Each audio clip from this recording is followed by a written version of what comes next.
Shalom Bapak Ibu yang dikasihi Tuhan.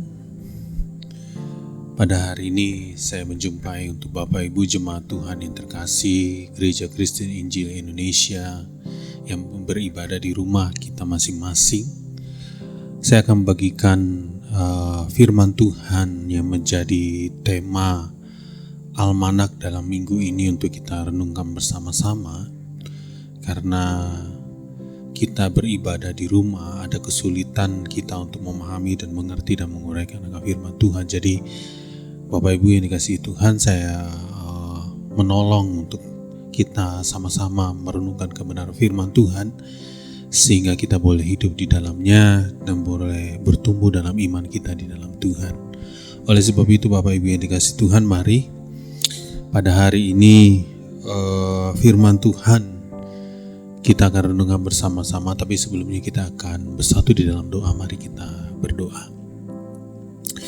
Bapa, dalam nama Tuhan Yesus, pada hari ini kami bersama-sama di rumah kami masing-masing dalam keadaan yang hari-hari ini kami alami. Biarlah kami tetap kuat dalam Tuhan, bersukacita dalam Tuhan yang menjadi penghiburan di tengah-tengah pergumulan, persoalan dan masalah kami hadapi masing-masing. Bapa, pada hari ini kami berdoa minta di dalam nama Tuhan Yesus, berikan kami kekuatan dan kemampuan untuk melewati hari-hari ini dengan kekuatan dan pertolongan Tuhan. Hamba berdoa dalam doa syafaat pada hari ini, biarlah kiranya tangan Tuhan memberkati, menolong, memberikan kekuatan, kesanggupan untuk kami berjalan bersama dengan Tuhan. Hamba berdoa di rumah kami masing-masing saat ini Tuhan, yang kekurangan kebutuhan Engkau yang mencukupkannya. Saat ini jikalau ada yang mengalami kelemahan tubuh, Tuhan Engkau yang menyembuhkannya. Jikalau hari ini mengalami pergumulan dan masalah tentang hidup, biarlah Engkau memberikan jalan keluar yang terbaik untuk kami dapat melewati hari-hari dengan sukacita yang daripada Tuhan.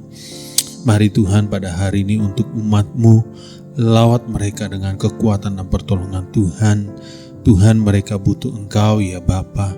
Biar Engkau hadir di tengah-tengah rumah tangga umat-Mu, memberikan kekuatan, dorongan, kasih karunia yang melandasi rumah tangga mereka dengan kuasa firman Tuhan, kuasa nama Yesus Tuhan yang bekerja untuk menopang mereka Tuhan, untuk melakukan segala sesuatu yang dahsyat bagi kehidupan mereka.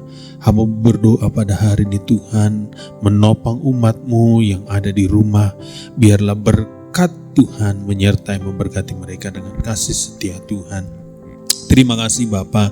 Dan pada hari ini Tuhan, kami berdoa untuk saudara-saudara kami yang juga beribadah di rumah masing-masing. Kiranya Tuhan tolong memberkati lawat mereka, sehingga Tuhan hadir di tengah-tengah ibadah. 2-3 orang yang berkumpul, Tuhan memberkati dan menguduskan ibadah itu, dan biarlah ibadah itu berkenan di hadapan Tuhan untuk memuliakan nama Tuhan. Dan berkat-Mu tercurah kepada setiap rumah tangga demi rumah tangga yang melaksanakan ibadah, walaupun hanya di rumah saja. Terima kasih Tuhan Yesus, pada hari ini kami hendak merenungkan kebenaran firman-Mu. Demi kemurahan Tuhan, di dalam nama Yesus Kristus kami berdoa dan bersyukur. Haleluya. Amin. Bapak Ibu yang dikasihi Tuhan, dalam minggu ini adalah minggu tanggal 1 Agustus, minggu pertama di bulan Agustus. Kita beribadah di rumah kita masing-masing, dan satu teks firman Tuhan dalam Almanak yang ditentukan untuk kita renungkan pada hari ini yang terambil dalam Kisah Para Rasul pasal yang keempat, ayat yang pertama sampai ayat yang ke-22. Kisah Para Rasul 4 ayat yang pertama sampai ayat yang ke-22.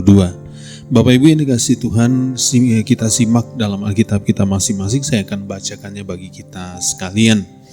Dalam Kisah Para Rasul pasal yang keempat, ayat yang pertama sampai ayat yang ke-22. Petrus dan Yohanes di hadapan mahkamah agama. Ketika Petrus dan Yohanes sedang berbicara kepada orang banyak, mereka tiba-tiba didatangi imam-imam dan kepala pengawal bait Allah serta orang-orang Saduki. Orang-orang itu sangat marah karena mereka mengajar orang banyak dan memberitakan bahwa di dalam Yesus ada kebangkitan dari antara orang mati. Mereka ditangkap dan diserahkan ke dalam tahanan sampai esokan harinya karena hari telah malam. Tetapi di antara orang yang mendengar ajaran itu banyak yang menjadi percaya sehingga jumlah mereka menjadi kira-kira 5.000 orang laki-laki.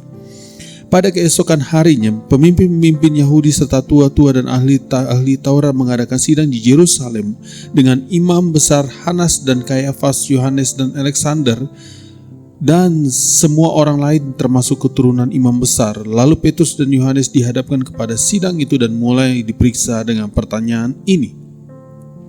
Dengan kuasa manakah engkau, dalam nama siapakah engkau bertindak demikian itu?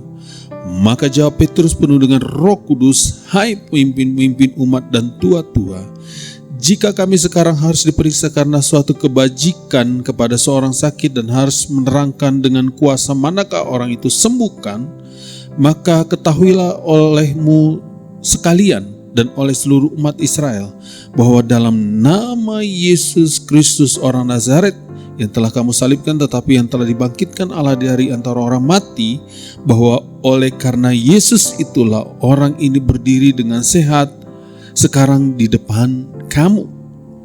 Yesus adalah batu yang dibuang oleh tukang-tukang bangunan, yaitu kamu sendiri, namun ia telah menjadi batu penjuru. Dan keselamatan tidak ada di dalam siapapun juga selain di dalam Dia, sebab di bawah kolong langit ini tidak ada nama lain yang diberikan kepada manusia yang olehnya kita dapat diselamatkan.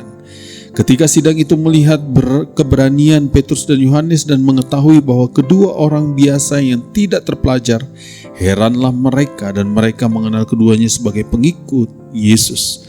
Tetapi karena mereka melihat orang yang disembuhkan itu berdiri di samping kedua rasul itu, mereka tidak dapat mengatakan apa-apa untuk membantahnya. Dan setelah mereka menyuruh rasul-rasul itu meninggalkan ruang sidang, berundinglah mereka dan berkata, tindakan apa yang harus kita ambil terhadap orang-orang ini, sebab telah nyata kepada semua penduduk Yerusalem bahwa mereka telah mengadakan suatu mujizat yang menyolok dan kita tidak dapat menyangkalnya. Tetapi supaya hal itu jangan makin luas tersiar di antara orang banyak, baiklah kita mengecam dan melarang mereka supaya mereka jangan berbicara lagi dengan siapapun dalam nama itu. Dan ketika keduanya disuruh masuk, mereka diperintahkan supaya sama sekali jangan berbicara dan mengajar lagi dalam nama Yesus. Tetapi Petrus dan Yohanes menjawab mereka, silakan kamu putuskan sendiri, manakah yang benar di hadapan Allah, taat kepada kamu atau taat kepada Allah. Sebab tidak mungkin bagi kami untuk tidak berkata-kata tentang apa yang telah kami lihat dan yang telah kami dengar. Mereka semakin keras mengancam rasul-rasul itu, tetapi akhirnya melepaskan mereka juga. Sebab sidang tidak melihat jalan untuk menghukum mereka karena takut akan orang banyak yang memuliakan nama Allah berhubung dengan apa yang telah terjadi. Sebab orang yang disembuhkan oleh mukjizat itu sudah lebih dari 40 tahun umurnya. Nah, Bapak Ibu yang dikasihi Tuhan, tema pada hari ini untuk kita renungkan untuk minggu ini yaitu beritakan apa yang dilihat dan didengar. Satu negara yang menganut sistem demokrasi, kebebasan dalam berpendapat, menyampaikan satu pendapatnya dengan beretika, dengan penyampaian dengan baik, dengan santun dan bertanggung jawab. Ini biasa dilakukan di tengah-tengah negara yang menganut sistem pemerintahannya demokrasi. Nah, Bapak Ibu saudara-saudari sekalian, dalam kebebasan menyampaikan pendapat, nah kadangkala terjadi satu konflik ketika kebebasan itu diberangus atau ditutup dengan kebenaran-kebenaran yang lain, menganggap bahwa kebenaran yang satu adalah benar, tetapi yang kebenaran yang sebelah sisi yang lain adalah salah. Sehingga muncullah yang disebut dengan konflik, muncullah pertikaian, muncullah pertengkaran dan perkelahian oleh karena perbedaan pendapat tadi. Nah, saudara yang dikasihi Tuhan, seperti yang saya katakan tadi di awal bahwa undang-undang mengatur kebebasan dalam berpendapat. Perbedaan dalam pendapat itu biasa terjadi. Tetapi kenyataannya di lapangan banyak ketika seseorang berbeda pandangannya, berbeda pendapatnya dinilai sebagai sesuatu hal yang tidak lazim. Nah, Bapak Ibu yang dikasihi Tuhan, pada hari ini kita belajar tentang Yohanes ketika memberitakan Injil di tengah-tengah masyarakat pada saat itu. Petrus dan Yohanes menyampaikan tentang pemberitaan Injil tentang Yesus adalah Tuhan. Dan juga pada saat itu terjadi mujizat kesembuhan. Bapak Ibu yang dikasihi Tuhan, perhatikan bahwa ketika mereka menyampaikan pemberitaan Injil kepada orang banyak, ternyata ada orang atau oknum saya katakan yang tidak senang dengan pemberitaan ini. Siapa mereka? Mereka adalah ahli-ahli Taurat, mereka adalah imam-imam, pegawai-pegawai di rumah bait Allah, dan kemudian mereka orang Saduki yang menganggap bahwa ajaran Saduki adalah ajaran yang tidak percaya dengan kebangkitan. Sehingga karena perbedaan pendapat inilah yang membuat akhirnya mereka menjadi marah dan kemudian menangkap Yohanes dan juga Petrus, dan mereka diadili karena pemahaman dan pandangannya berbeda dengan pandangan umum orang-orang di bait Allah pada saat itu.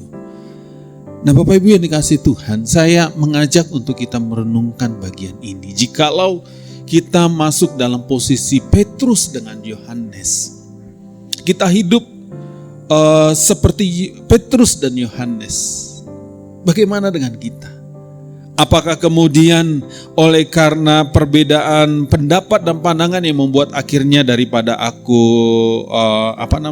berkonflik, daripada aku bertengkar, daripada aku dianggap lain daripada yang lain, lebih baik aku diam dan tidak melakukan apapun? Atau aku menjadi orang yang ikut-ikutan saja? Karena kalau aku berbeda pandangan, berbeda arus, maka aku menjadi orang yang dikucilkan, menjadi orang yang bisa saja aku dijebloskan ke dalam penjara seperti Petrus dan Yohanes. Perbedaan bisa menjadi sebuah masalah. Nah, Bapak Ibu yang dikasihi Tuhan, mari kita belajar pada hari ini. Apakah ketika kita berbeda keyakinan, berbeda pandangan sehingga membuat kita menjadi musuh? Apakah dengan kita memiliki iman percaya kita yang kita yakini sebagai sebuah kebenaran, dan kemudian karena kita berbeda dengan yang lainnya yang membuat kita akhirnya takut untuk memberitakan apa yang kita lihat dan dengar?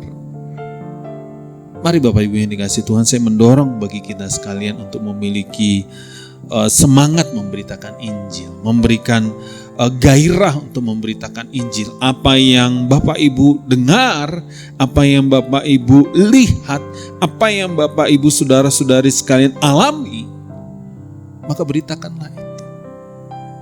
Nah, Bapak Ibu yang dikasihi Tuhan, mari kita melihat satu bagian dalam teks firman Tuhan yang kita renungkan pada hari ini.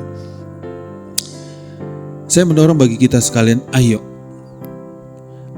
untuk memberitakan Injil.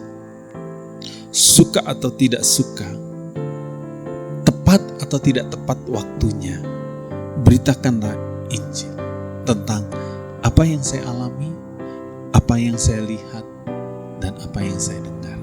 Oleh sebab itu ada 3 kebenaran dalam pemberitaan kita pada hari ini untuk menjadi tolak ukur bagi kita dalam bergairah dalam memberitakan Injil, bergairah untuk menceritakan apa yang kita alami sih sebenarnya.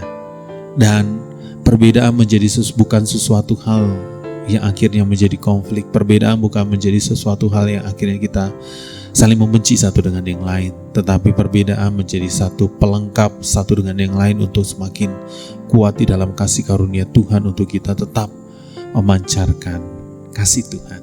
Nah, oleh sebab itu Bapak Ibu yang dikasihi Tuhan, bagian yang pertama yang kita renungkan pada hari ini, firman Tuhan di ayatnya yang ke-2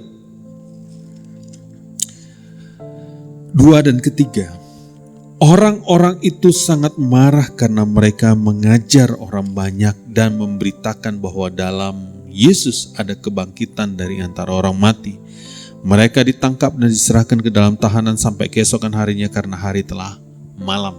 Nah, Bapak Ibu yang dikasihi Tuhan, Kalau kita mengingat-ingat Bapak Ibu yang dikasihi Tuhan, ketika kita lahir pun sebenarnya kita sudah mengalami masalah. Kita telah mengalami resiko dalam hidup kita ketika kita memulai sebuah kehidupan, ketika kita lahir dalam rahim seorang ibu. Kita memiliki resiko, kita memiliki akibat. Resikonya apa? Kita menjadi kedinginan karena ketika kita di dalam rahim mungkin kita hangat. Kita disuplai oleh makanan oleh ibu kita. Tetapi kemudian ketika kita lahir, ada rasa dingin, ada rasa sakit yang mendera daging kita, yang mendera tubuh kita. Nah Bapak Ibu yang dikasihi Tuhan, semenjak manusia dilahirkan sampai hari ini kita ada, hidup kita selalu memiliki resiko. Apakah kemudian setelah kita mendengar hal ini kemudian berkata bahwa aku memang hidupku penuh dengan resiko tapi aku mau memperkecil resiko dengan tidak mau memberitakan Injil? Salah juga. Nah Bapak Ibu yang dikasihi Tuhan, bahwa kita sudah dilatih sejak dari awal oleh Tuhan untuk bagaimana kita menghadapi resiko apapun segala sesuatu yang kita alami. Kalau seseorang yang tidak mau mengambil risiko dalam hidupnya terhadap apapun yang menjadi keputusan dalam hidupnya yang dia lakukan, mengapa dia harus hidup? Bapak Ibu, kita yang diizinkan Tuhan untuk menikmati hidup adalah orang-orang yang diberikan kekuatan oleh Tuhan untuk kita mampu melewati risiko itu. Amin. Bapak Ibu yang dikasihi Tuhan adalah orang-orang yang kuat. Oleh sebab itu Tuhan izinkan boleh ada di tengah-tengah kehidupan dunia ini untuk memberitakan bahwa Yesus Tuhan kita yang memampukan kita untuk menjadi kuat melewati resiko yang ada. Jadi Bapak Ibu yang dikasihi Tuhan, perhatikan dalam pemberitaan Petrus dan Yohanes ketika mereka memberitakan tentang Yesus dan tentang kebangkitan di ayat yang kedua, mereka ditangkap, dipenjarakan. Nah, ini resiko dari pemberitaan yang berbeda dengan pemberitaan imam-imam dan orang Saduki pada saat itu. Sehingga mereka dipenjarakan, dijebloskan. Dan kemudian mereka dihakimi. Nah, apakah kemudian kita mendengar ini, kemudian kita ciut, tawar hati, dan kemudian berkata, nah kan sudah kejadian Pak. Lebih baik gak usah deh. Kan itu pemberitaan Injil. Nah perhatikan Bapak Ibu yang dikasihi Tuhan, ada bagian yang sangat menggembirakan. Apa itu? Nah ada risiko tetapi ada akibat. Akibatnya apa? Dalam pemberitaan Injil itu ada orang yang percaya dan jumlah mereka bertambah 5.000 orang laki-laki. Wow, haleluya. Nah Bapak Ibu yang dikasihi Tuhan, ada 5.000 orang yang percaya. Pada saat itu hanya dihitung laki-laki saja 5.000 orang. Belum ikut remaja, pemuda, wanita, anak-anak. Nah Bapak Ibu yang dikasihi Tuhan, ini sesuatu hal yang cukup menarik untuk menjadi perhatian bagi kita. Bahwa dalam pemberitaan Injil dalam kebenaran Allah, tentu ada orang yang senang dan tidak. Tentu ada orang yang suka dan juga tidak. Tentu ada orang yang menerima atau juga tidak. Namun satu hal Bapak Ibu yang dikasihi Tuhan, pemberitaan harus tetap dilakukan. Tetap ada punya risiko. Pemberitaan harus dilakukan. Nah Bapak Ibu yang dikasihi Tuhan, pertanyaannya, Pak bagaimana kalau gagal? Nah Bapak Ibu yang dikasihi Tuhan, jangan lihat gagalnya dulu. Ada kebanyakan orang Bapak Ibu sebelum mencoba sudah lihat kegagalannya. Ayo Bapak Ibu yang dikasihi Tuhan, hiduplah dengan optimis. Jangan hidup dengan pesimis. Bapak Ibu yang dikasihi Tuhan, firman Tuhan tidak pernah gagal. Ketika firman Tuhan itu diberitakan kepada orang lain, maka firman itu bekerja kepada orang itu untuk berbuah. Yang Tuhan berikan bagi kita adalah beritakan. Dan bagian Tuhan, Ia akan menumbuhkan buah-buah kebaikan dalam firman itu sehingga ia bertumbuh di dalamnya. sehingga dia beroleh percaya kepada Kristus. Haleluya. Jadi Bapak Ibu yang dikasihi Tuhan, mari bagian kita beritakan. Dan bagian Tuhan, Ia akan menumbuhkan dan Dia akan memberikan buah. Dan buah itu indah pada waktunya. Hal yang kedua ayat yang ke-8, firman Tuhan katakan demikian, dan ayat yang ke-13. Maka jawab Petrus penuh dengan Roh Kudus, hai pemimpin-pemimpin umat dan tua-tua. Dan juga di ayat yang ke-13, ketika sidang itu melihat keberanian Petrus dan Yohanes dan mengetahui bahwa keduanya orang biasa yang tidak terpelajar, heranlah mereka dan mereka mengenal keduanya sebagai pengikut Yesus. Hal yang kedua Bapak Ibu yang dikasihi Tuhan, yang perlu kita renungkan tentang beritakan apa yang engkau lihat dan juga yang kau dengar. Maka hal yang kedua, peran Roh Kudus di dalam pemberitaan. Mungkin kita berkata bahwa pemberitaan Injil ini bukanlah tugasku. Pemberitaan Injil ini bukanlah bagian dalam hidupku, karena ada bagian masing-masing yang Tuhan berikan kepada masing-masing anggota-anggota tubuh Kristus. Sepertinya rohani Bapak Ibu. Nah, Bapak Ibu dikasihi Tuhan, bukankah ada orang-orang khusus yang sekolahnya khusus, misalkan sekolah teologi atau sekolah Alkitab, dan mereka-mereka itulah yang dipanggil oleh Tuhan untuk memberitakan Injil. Bapak Ibu, saya katakan pemahaman ini adalah pemahaman yang salah. Mengapa? Karena sepanjang kita membaca firman Tuhan di Alkitab kita masing-masing, tidak pernah tercatat di dalamnya bahwa pemberitaan Injil ditangguhkan kepada pendeta-pendeta, orang-orang khusus. Tetapi firman Tuhan di dalam Matius pasal yang ke-28 bahwa penanggungan pemberitaan Injil dilakukan kepada setiap orang yang percaya kepada Kristus. Jadi Bapak Ibu yang dikasihi Tuhan, oleh sebab itu beritakanlah Injil. Pertanyaannya sekarang, bagaimana aku dapat memberitakan Injil? Bagaimana aku dapat memberitakan Injil? Sementara aku bukanlah orang yang fasih lidah untuk berkata-kata. Aku bukanlah orang yang memiliki pendidikan, jangankan pendidikan tinggi, pendidikan dasar pun aku tidak selesai. Dan bagaimana aku dapat memberitakan Injil? Nah, Bapak Ibu yang dikasihi Tuhan, perhatikan dengan baik di ayat yang ke-13. Ketika sidang itu melihat keberanian Petrus dan Yohanes dan mengetahui bahwa keduanya orang biasa yang tidak terpelajar, heranlah mereka dan mereka mengenal keduanya sebagai pengikut Yesus. Nah, mereka Petrus dan Yohanes orang biasa karena mereka adalah nelayan. Sebelum mereka menjadi murid Yesus, mereka adalah seorang pelayan. Mereka tidak terpelajar dan bukan orang yang dididik oleh imam besar dalam hal pengetahuan Taurat. Tetapi kemudian Bapak Ibu dikasihi Tuhan, mereka menyampaikan kebenaran-kebenaran ilahi kepada orang banyak dan orang banyak percaya kepada pemberitaannya. Pekerjaan siapakah ini? Nah Bapak Ibu yang dikasihi Tuhan, sekali lagi saya berkata bahwa pekerjaan-pekerjaan ini adalah pekerjaan-pekerjaan Roh Kudus. Oleh sebab itu Bapak Ibu yang dikasihi Tuhan, mengapa hal ini dilakukan?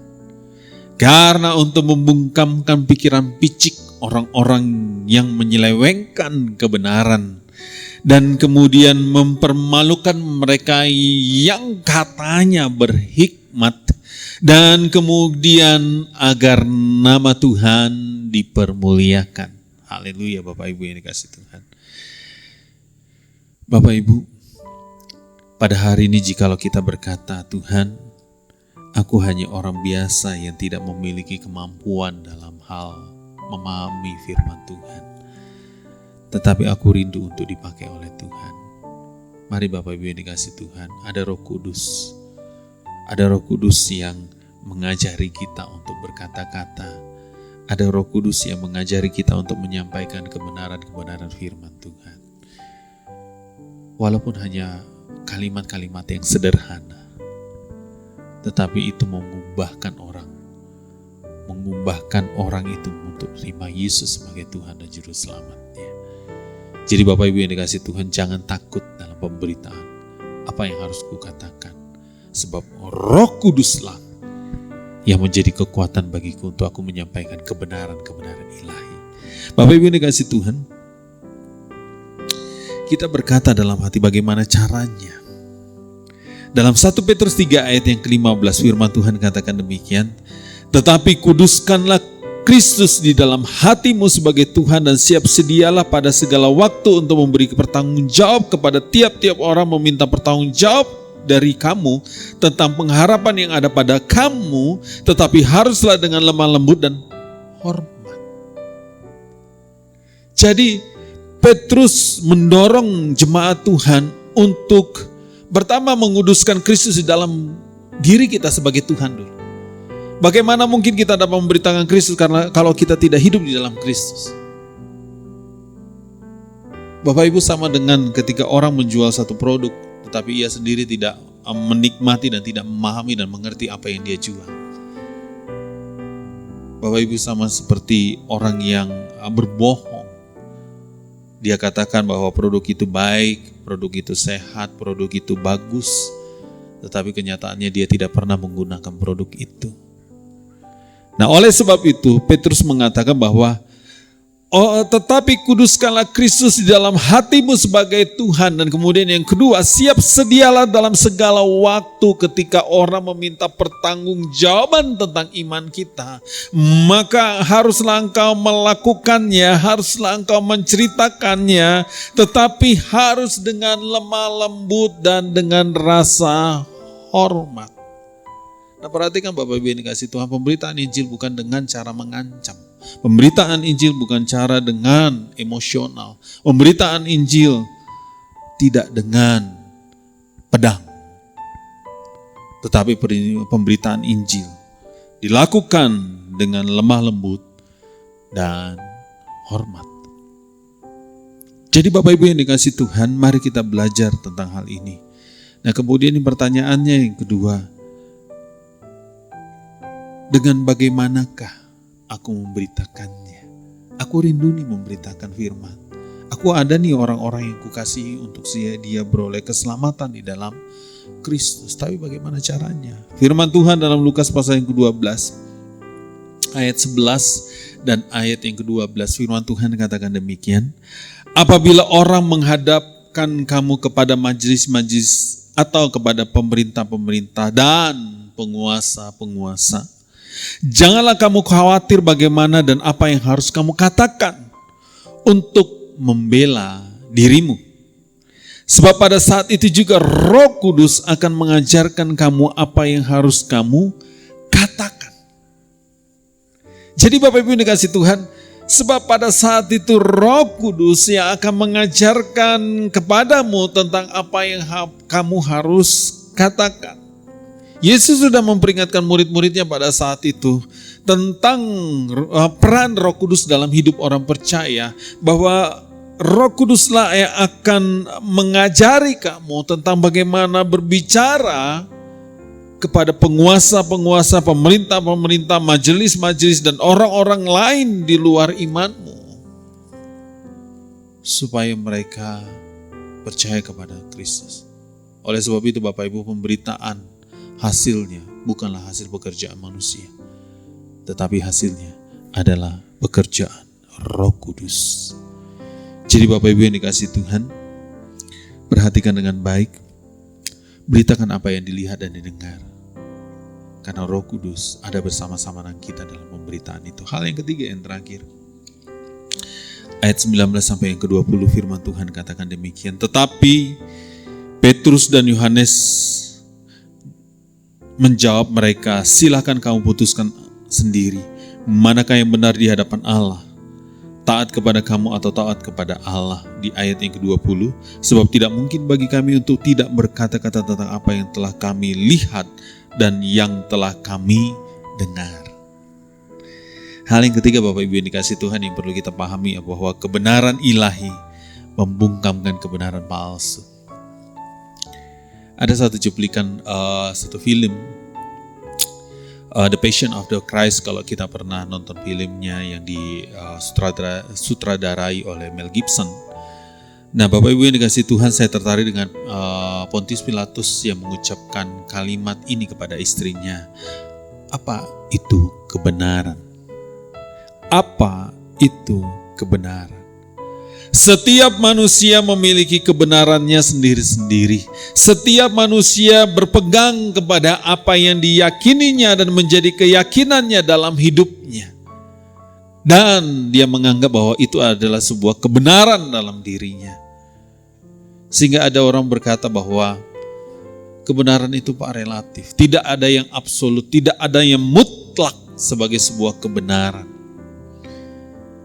Sehingga Bapak Ibu yang dikasih Tuhan, yang menariknya Bapak Ibu, orang seolah-olah sepertinya bahwa ia adalah orang benar dan kemudian dia harus membela kebenaran. Ini cukup menarik Bapak Ibu.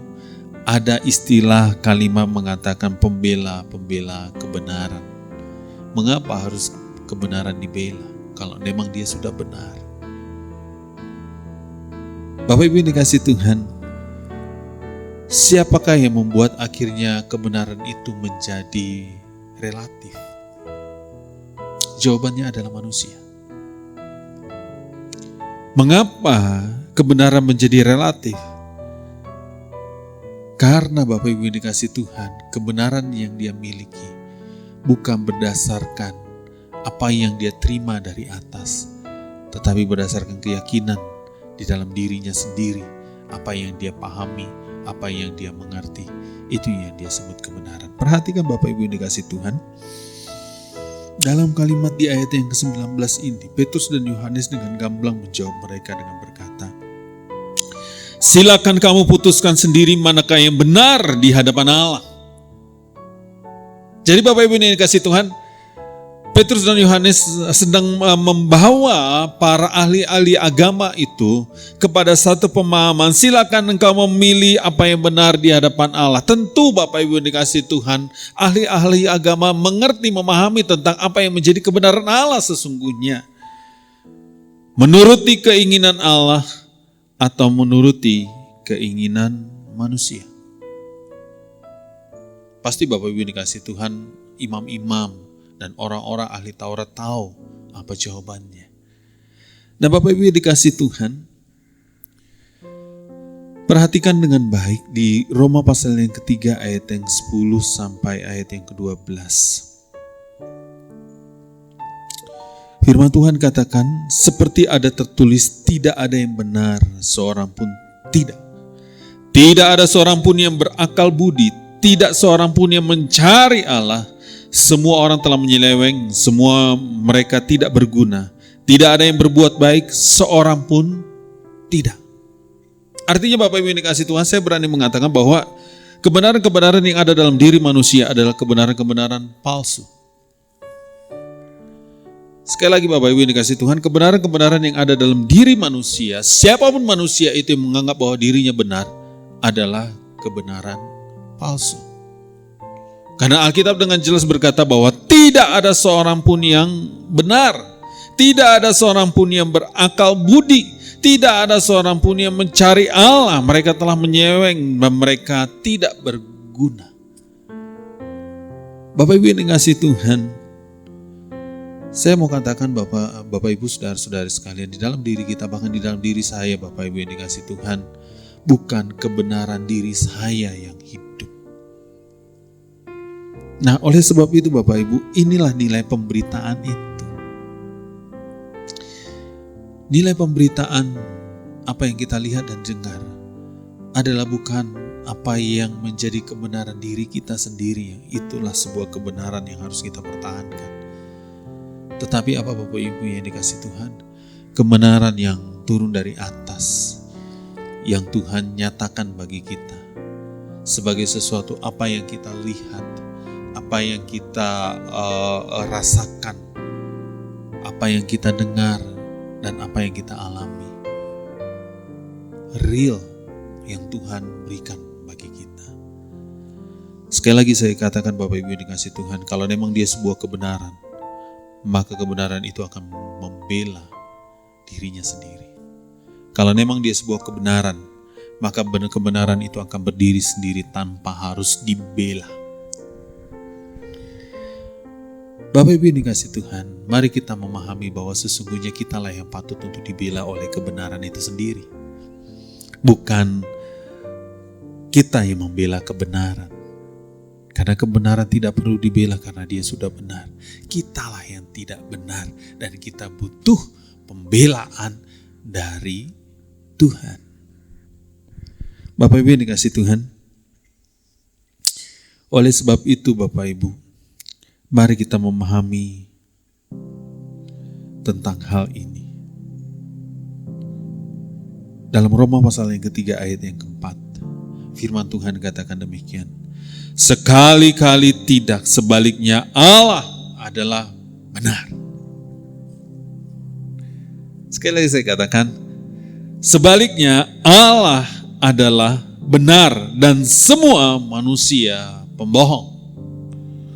Seperti ada tertulis, supaya engkau nyata benar dalam segala firman-Mu dan menang jika engkau dihakimi.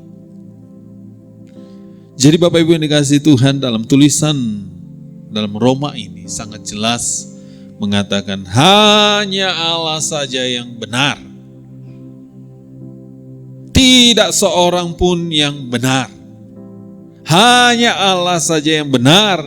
Dan kita manusia meminta, memohon kepada Allah untuk dibenarkan di dalam Yesus Tuhan, supaya kita juga menjadi benar di dalam Kristus.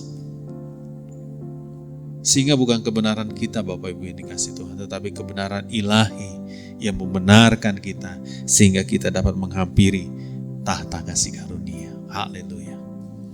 Jadi Bapak Ibu yang dikasihi Tuhan, oleh sebab itu, beritakan kebenaran Allah yang merupakan kebenaran dari Allah sendiri, bukan kebenaran kita. Jangan takut, sekalipun kita berbeda dengan yang lain. Jangan takut, sekalipun tanda kutip kita minoritas dengan yang lain. Jangan takut, jikalau kita menjadi orang yang sangat aneh dengan yang lain. Jangan takut, jikalau kita dikucilkan, kita tidak dianggap. Tetapi perhatikan Bapak Ibu yang dikasihi Tuhan, di ayat yang ke-13 apa?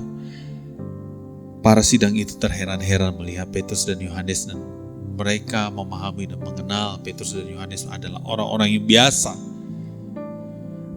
untuk menjala ikan. Tetapi Tuhan pakai mereka untuk memberitakan Injil Kerajaan Allah. Haleluya. Bapak Ibu yang dikasihi Tuhan, mari Bapak Ibu,